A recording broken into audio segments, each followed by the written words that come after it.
All of what I've laid out so far was a thorough destruction by the Secretary of State. She throws one last absolute in the form of Donald Trump just got banned from his second state ballot, this time in Maine, but for the same reason he was banned in Colorado, Section 3 of the 14th Amendment. And with Republicans pretty furious about this and throwing around all the misinformation they can, I thought we could look at the ruling and see what the actual facts are, because Republicans want to act like these are absolutely baseless claims, and in this instance being brought forth by a far-left nut job. That's the narrative you'll hear, though when we get into it, you'll see that the argument is not only well laid out and sound, but was brought forth by Republican senators, so not partisan at all. And let's actually start there. In the third challenge, it was brought forth by two Republicans who were former state senators in Maine and one Democrat. They were challenging on the ground of Section 3 of the 14th Amendment, which, if you're not aware, bars those who engage or aid insurrection from holding office in the United States. And due to the broad way that the Constitution can be interpreted, and well, most people's just ignorance to the Constitution,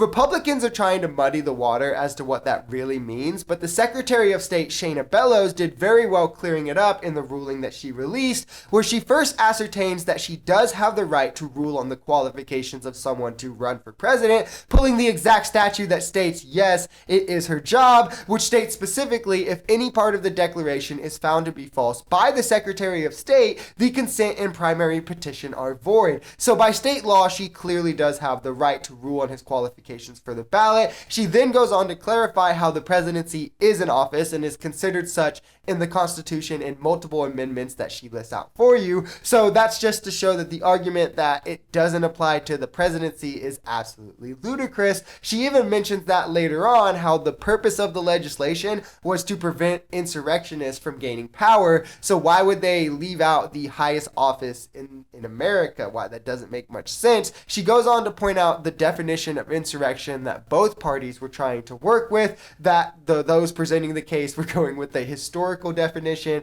while Trump, of course, pulling his own Trump alternative definition, only for it to still backfire on him, as they establish how by both definitions the party were working with, the events on January 6th constitute as an insurrection. Another big talking point that you hear is how Trump has yet to be actually charged with the crime. However, she clearly states that the section of the Constitution allows her to make this ruling without him being convicted or charged, notably the fact that Section 3 of the 14th Amendment itself does not require you be convicted of a crime. They go on to build out what I think is the best part or best argument in the case, showing how engaging in insurrection historically has always been applied as a voluntary act, or just a word that aids, helps, or furthers an insurrection, including voluntary efforts to assist in insurrection, like in United States versus Powell, so there is precedent there. Also showing cases where levying war was defined as inciting and encouraging others to engage in these acts.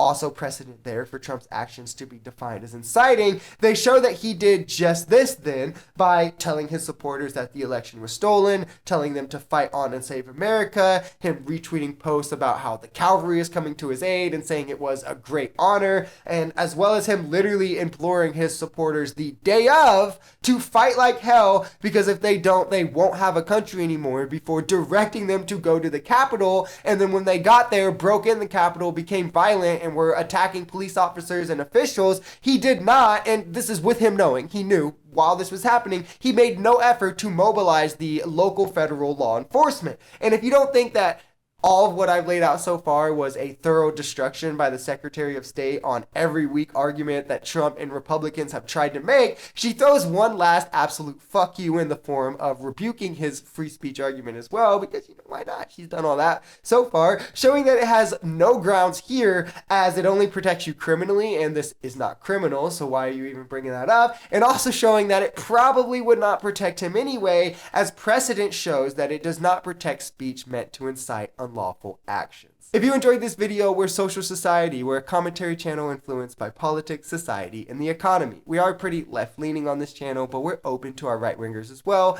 The biggest thing here is having conversations that get everyone to the bottom of the truth. If that sounds like something that could interest you, consider smashing that subscribe button, leaving us a like, or even commenting on this video, because the only way we become a society is together.